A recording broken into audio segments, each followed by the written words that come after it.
కుంగిన dam మీద నడిచిన 2 కిలోమీటర్లు 5 మినిస్టర్ నడుస్తున్నది ఆడి నుంచి ఇక్కడికి వచ్చేవాడు మొత్తం కూరి కింద పడతామని మాకు భయమైంది. నిజంగా వింతనే కదా, 3 ఏళ్ళల్లో డ్యామ్ దిగిందంటే వాడేమంటాడు, కొందరు ఆఫీసర్లు వంగిన తెల్లారి మాకు డౌట్ వస్తుందని పోలీస్ ఆఫీసర్లు స్టేట్మెంట్ ఇచ్చారు, ఇది విద్రోహ చర్యలా అనుమానం ఉందని. ఎవరికైనా బుద్ధి ఉన్న అసలు విద్రోహ చర్య బాంబులు పెడితే పైకి లేస్తుంది కానీ కిందికి దిగుతా. కేసీఆర్ ఏమనుకున్నాడంటే 4 మాటలు వచ్చాయి. కేసీఆర్ బిడ్డ కొడుకు అల్లునికి ఏంటంటే పిటకథలు చెప్పుడు తెలుసు, అల్లుడు వస్తాడు అనుకుంటాడు, బిడ్డాడు ఏది చెప్పినా నమ్ముతాడు అనుకున్నాడు. నేనే చూపించాను నేను ప్రపంచంలో వింత అంటే ఆ వింత కాస్త 3 ఏళ్ళకే కూలిపోయి నిజంగా వింత అనిపించుకున్నది. అందుకని నల్గొండకు వస్తే కేసీఆర్ని ప్రజలు ఉరికిచ్చి మన ఎన్నికలు ఎట్లా కొట్టిన ఓట్లతోని ఈసారి కూడా మళ్ళీ ఓట్లతోనే కొడతారు. 2 పార్లమెంట్ ఎలక్షన్ల టీఆర్ఎస్ డిబేట్ వస్తే నా పేరు వెంకరెడ్డి కాదు. 2 పార్లమెంట్ల వాళ్ళిద్దరూ భువనగిరి నల్గొండ మల్లన్న సాగర్ కొండపోతే నిండుంటుంది, కింద భువనగిరి ఆలేరులా మూసి నీళ్ళు, బోరైతే మూసి వాసన, మంచినీళ్ళు లేవు. అంటే మా తెలంగాణ కాదా భువనగిరి ఆలేరు, ఆడ డిబేట్ రాదు. ఆడ 50,000తో గెలుచుడన్నా 50,000కు 130 ఓట్లు తక్కువ వచ్చినాయి. 5 ఏళ్ళ కింద చెప్పిన ఆ మాట నేను.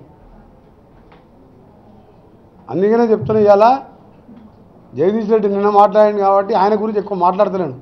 కేసీఆర్ త్వరలో వస్తుంది, పులి లేచిందాను, పులి లేదు పిల్లి లేదు, మొత్తం దుకాణం బంద్ చేసుకొని మొత్తం మూటా మూల చదువుకొని స్పెషల్ ఫ్లైట్ రెడీ పెట్టుకుని ఇంకా స్పెషల్ ఫ్లైట్ ఎందుకు రద్దు చేసుకుంటలేడు ఆయన? ఈ ప్రెస్ వాళ్ళు అడగాలి ఎవరన్నా పోయి. ఇంకా స్పెషల్ ఫ్లైట్ ఉంది.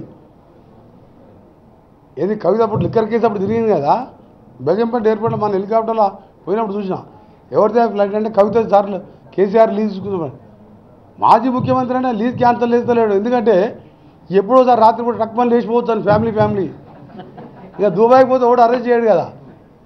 మేడిగడ్డ అన్నారం పోయి, ఇప్పుడు మేడిగడ్డ కేసు బుక్ అవుతుంది, అన్నారం పోయింది. ఎంత అన్యాయం అంటే మన ఒక హెచ్ఎండిఏ డైరెక్టర్ బాలకృష్ణ అని ఆర్డీఓ క్యాడర్, ఇలా దోపిడికి ఎగ్జాంపుల్ చెప్తున్నాను. నెట్ 1000 కోట్లకు దొరికింది ఒక ఆర్డీఓ క్యాడర్.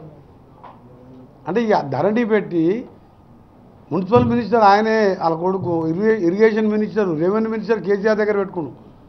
యానిమల్ హస్బెండరీ చేపలు బోర్లేమో తలసాని శ్రీనివాస్ యాదవ్, ఇక మా గుళ్ళు గోపురాలు తిరుగుతాను ఇంద్రకరణ్ రెడ్డి, పనికిరాని పోటీలో 10 మంది మంత్రులను పెట్టుకున్నాడు.